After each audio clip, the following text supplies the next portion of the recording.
celebrate our heroes, and we've got some officials that have helped us do that, as always. And I'd like to introduce Duct Tape, our Texas president.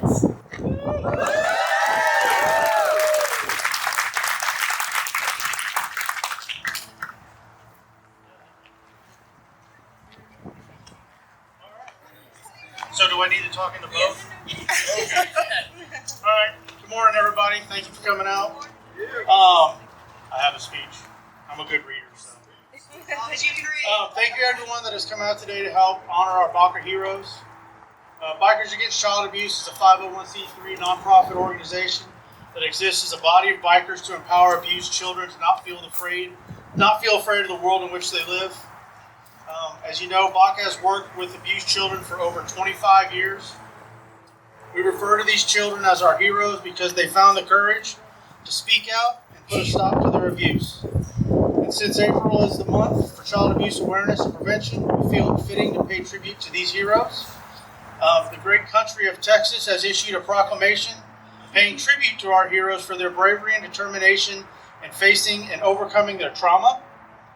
Hopefully, when we present a copy of the proclamation to our heroes, they know that their community supports them in their journey that lies ahead.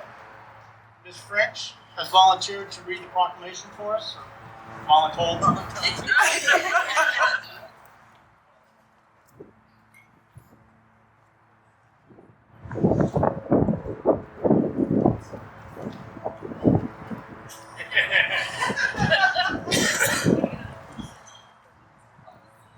Senate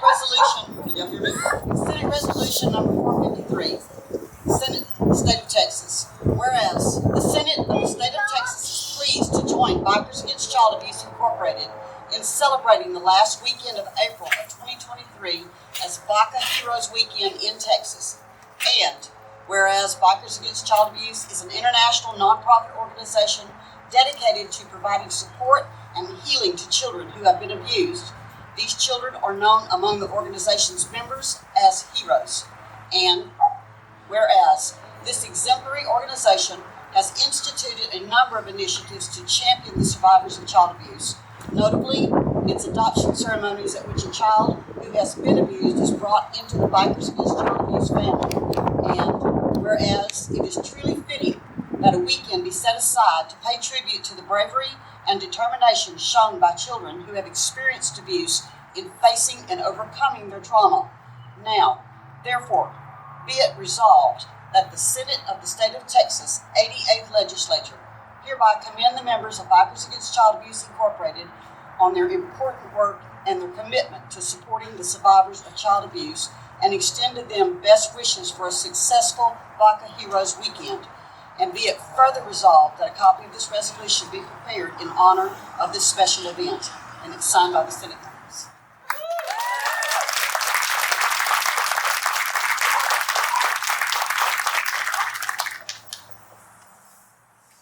Good morning, everyone. Good morning. Let's do a little bit louder because our heroes are here, right? Good morning, everyone. It is a wonderful, wonderful opportunity to be here today before you. My name is Alicia Fisher, and I am the Regional Director for Child Protective Services. And as we all know, April is Child Abuse Awareness Month. It's an opportunity for our communities, for all of us to come together to address and bring awareness to the prevention of childhood abuse and neglect. You're here today because you believe in that, right? Yeah, we believe in that, right? Yeah. No child deserves to be abused or neglected in any way, right? And we're going to stand up together to be able to do the work that we do. I always say we have an obligation. We have an obligation to provide communities that are going to stand up and support our children. They're going to stand up and support our families. We're going to help our families and children come back together. What I love so much about B.A.C.A, and I've known it for a very long time, I've been with this agency for 27 years, and I've seen B.A.C.A in the communities that we serve, all 13 counties. You ride in with hugs and love, and you ride in with energy, and you ride in and you give them, our children, your children, a a sense of safety, a place to have a voice, a place to heal. And you help the Department of Family and Protective Services to bring awareness to what's going on in our communities. And I appreciate you and I thank you for that. As we look at all of the children across the nation, thousands of children here in Harris County and in the other surrounding 12 counties are involved in the child welfare system. Harris County's had over 5,000 children come through and confirmed as victims of childhood abuse and neglect. We've got to stop this. We've got to rise up. We've got to stand up, and we've got to be a voice. And you all are doing that so well. And I'm so, so proud of you. When I think about where our children go, you have been given the heart to help our families. And families talk about the support that you give them. And they talk about the love that you give them. And please, when you walk away from here today, as heroes, please know that you've made a difference. You've made an impact. You have helped a child and you have helped a family. And we all know children are the most vulnerable of our society. We know that. We understand that. We grab onto that. But there are some children in our communities who didn't get to make it today. 182 children lost their lives last year because of abuse and neglect. 28 of them were from Harris County. 8 of them were from the other surrounding counties. We've got to do better. We've got to take the stand. We've got to make sure that our community knows child abuse is not allowed here. It's not allowed. And as you guys ride in and you ride out, again, thank you so much for being the voice. For all the ones that are here, thank you for being here today and taking a stand against what we know is wrong. But I'm going to call you to further action. I'm going to ask you to do a few things. Can y'all help me with this? All right. So, if you're agreeing to be a safe haven for healing, say, I got it. I got it.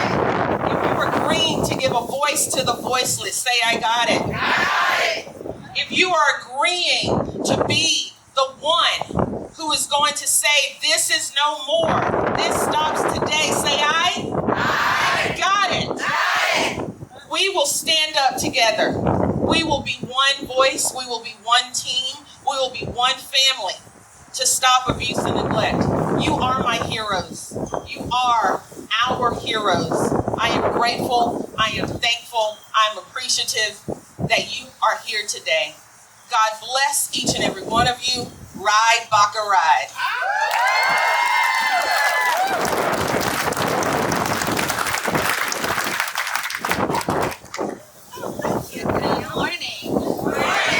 So my name is Rose Hayden Riggs, and I am a Family Based Services Supervisor with Child Protective Services.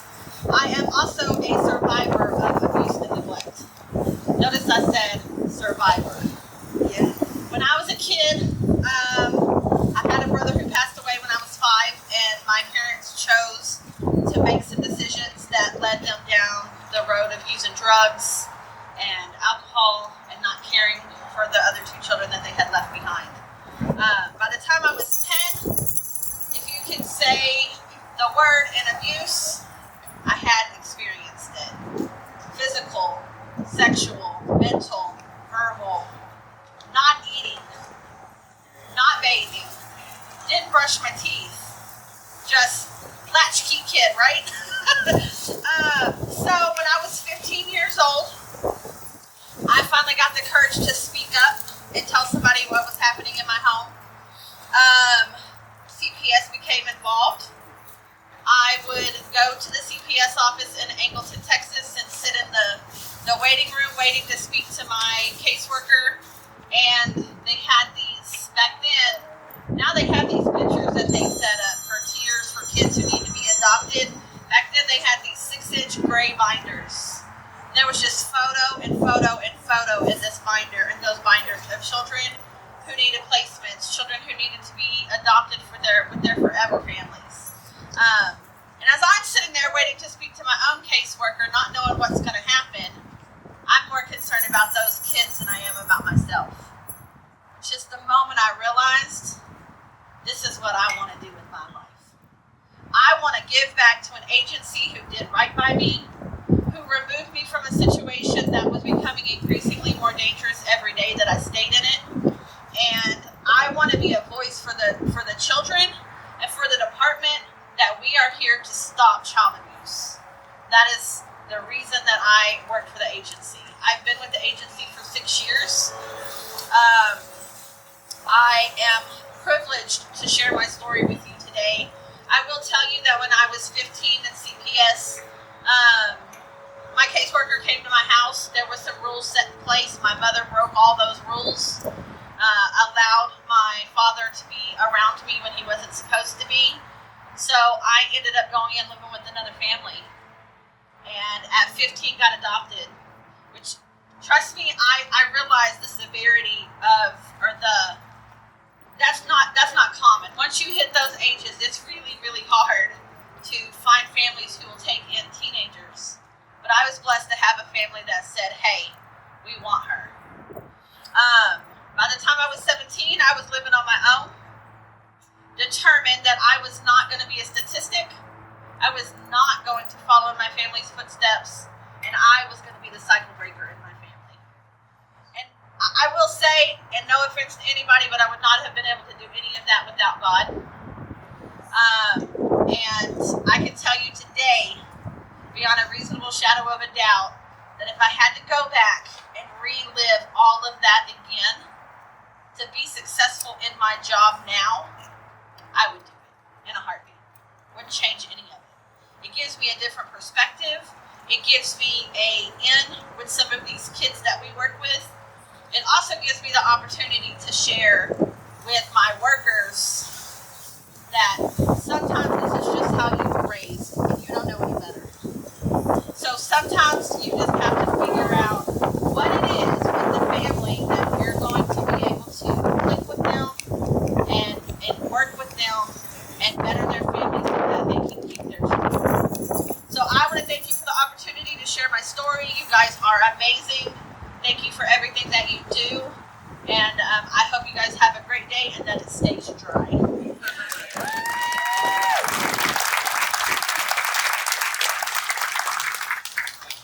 Yep. Fun size, guys. That's right. Okay, so I don't feel so bad about reading this now that our state president read his. Most of y'all know me. I'm Cougar. I've been a patched member of Bikers Against Child Abuse for 7.5 years, and most importantly, primary to B.A.C.A children. I was asked to speak today to tell you what brought me to B.A.C.A. 9 years ago, my granddaughter confided in me of abuse she endured by a family member. I remembered hearing about a group called Bikers Against Child Abuse. I reached out to the local chapter to see if they could help. The child liaison and 3 other members of the Seven Coves chapter came to my daughter's house to meet with us. They explained to my granddaughter how B.A.C.A works. She decided she wanted to have them involved, and she gained the road name Skater. The meet and greet was scheduled, and they also told us about a kids' camp out that was coming up within a couple of weeks. My granddaughter asked if she could go. Since my daughter had just had Skater's little brother a week prior, I volunteered to take her. She was shy, she was a little withdrawn, she stuck close by my side, not really interacting with any of the other B.A.C.A kids. There was a dunking booth there, and at the dunking booth, each of the chapter presidents take their turn. I talked her into trying to dunk our chapter's then president, Papa. He egged her on. He really egged her on, daring her that she couldn't dunk it. Well, she had 3 balls. She missed all 3 times. She kind of looked up at me, and I kind of shook my head, and she walked over, and she hit the target with her hand, and down he went. But that brief little interaction that she had with Popeye was the icebreaker. She had a blast the rest of the weekend, but that's what B.A.C.A does. B.A.C.A works with these kids to build back the trust that was stolen from them.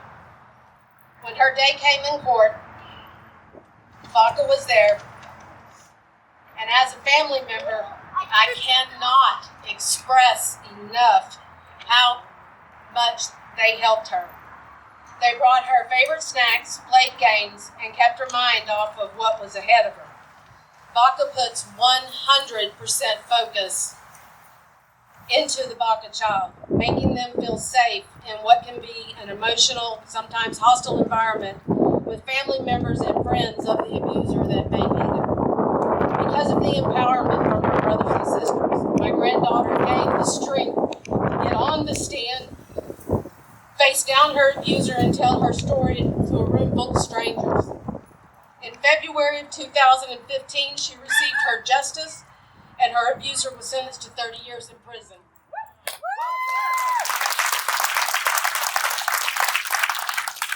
Once Skater's case was completed, and after witnessing the overwhelming support B.A.C.A provided to her, I decided to join this amazing organization to help other children through their dark times the way they had helped her. I could keep going on and on, because there's a lot that they did for her, about the amazing and selfless men and women and how they supported her in so many ways. Instead, I'll leave you with this. By feeling the B.A.C.A love from her brothers and sisters with the empowerment that they provided, she has not let her abuse define her. Today, she is a thriving 19-year-old, beautiful young woman, high school graduate. She has her first apartment. She's the youngest employee in the company that she works for. She's building a successful career and a comfortable living for herself. Hell, she makes more money than me. She is not a victim. She is a survivor, and she is a B.A.C.A hero.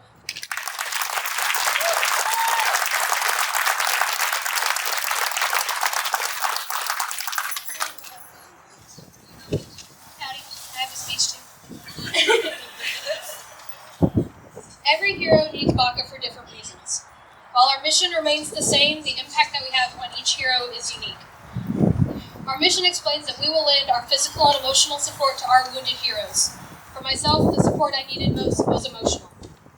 Since the day of my L1, I knew that I would join B.A.C.A once I aged out. However, through the influence of B.A.C.A on my life, my reasons for doing so evolved. I knew during my L1, I believed I did not deserve the presence of B.A.C.A. I knew other children had it worse than I did, and I convinced myself I was preventing them from having this resource. Privately, I declared I would join B.A.C.A as a way to pay it forward to make it up for the opportunity I felt as though I had robbed from another hero. Through the years before I aged out, the emotional support I received from my wonderful primaries and the rest of my home chapter, partnered with a whole lot of therapy, helped me to realize that just because someone is in a full body cast does not mean that my broken arm hurts any less. My brothers and sisters in B.A.C.A possess such a passion for empowering wounded children that it eventually clicked that my affiliation with B.A.C.A would not prevent other children from experiencing the same empowerment. They would provide for all wounded children, no matter the specific reason they were needed. There is no hierarchy of abuse. Any pain inflicted on a child of any magnitude is an atrocity. At that point, my desire to join B.A.C.A shifted. I wanted to join in the fight to end child abuse and do so with my brothers and sisters. They inspired me to know no limits in working towards empowering our heroes. It was no longer about selfishly assuaging my guilt, but about extending the support to all abused children that helped me to grow into a person who is not afraid of the world in which they live.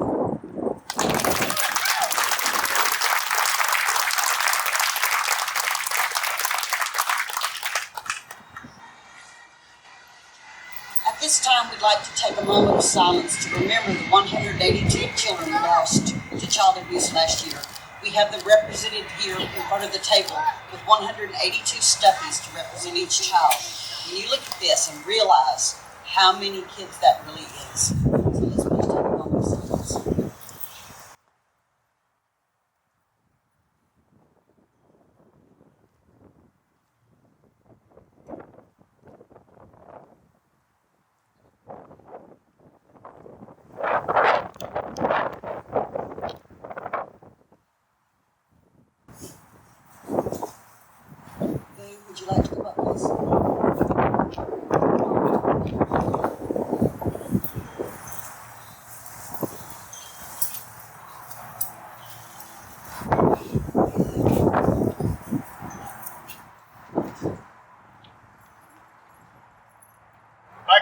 child abuse exists with the intent to create a safer environment for abused children.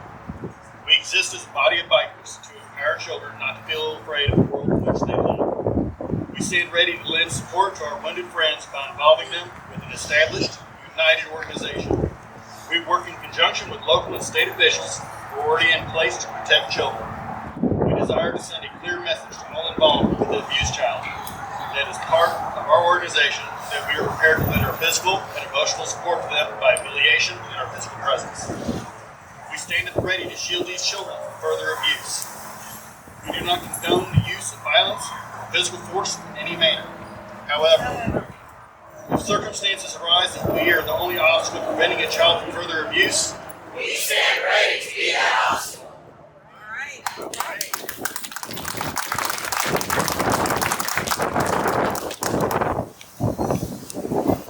Just want to thank everyone for coming out today, for taking a moment to remember our heroes, the ones that we help, to continue doing what you do. Thank you all. Be safe.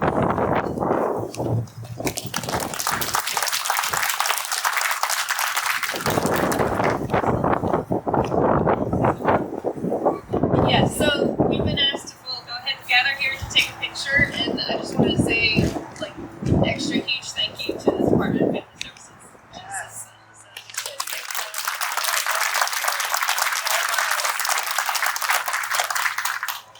Y'all don't know that they have been our angels in helping us. They've been huge. So thank you all very much.